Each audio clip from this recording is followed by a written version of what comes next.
ایک شخص درخت کے نیچے سویا ہوا تھا۔ اچانک اس نے دیکھا کہ بچھو اس کی طرف آ رہا ہے تو وہ تھوڑا پیچھے ہٹ گیا۔ بچھو اس کے پاس سے ایسے گزرا جیسے وہ کسی کام سے جا رہا ہو۔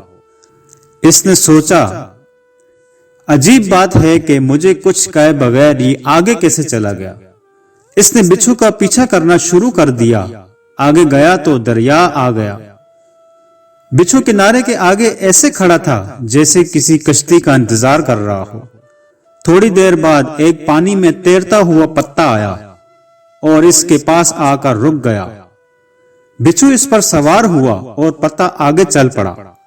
اس شخص نے چھلانگ لگائی اور اس بچھو کے پیچھے پیچھے تیرنے لگا۔ بچھو دریا کے دوسرے کنارے پر پہنچ گیا۔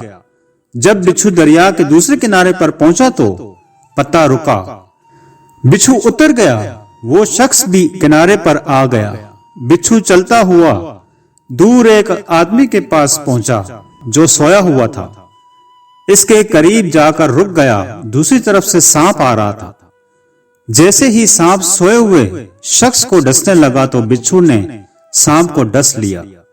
یوں سانپ مر گیا اور بچھو آگے چلا گیا۔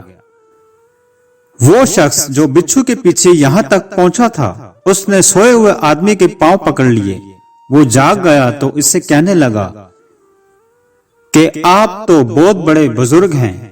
اس نے پوچھا، کیوں، کیا ہوا؟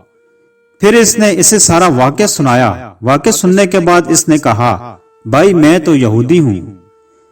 اس شخص نے یہودی کو چھوڑا اور سر سجدے میں رکھ دیا اور کہنے لگا، اے میرے مالک، تو ایک بندے کو بچانے کے لیے اتنا بڑا کارخانہ چلاتا ہے۔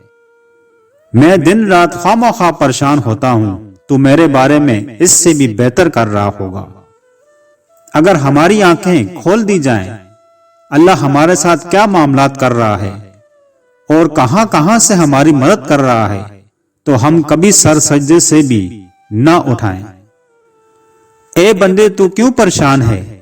تیری تقدیر میں جو لکھ دیا گیا ہے اس پر راضی رہے، تیرا رب بہتر فیصلہ کرنے والا ہے۔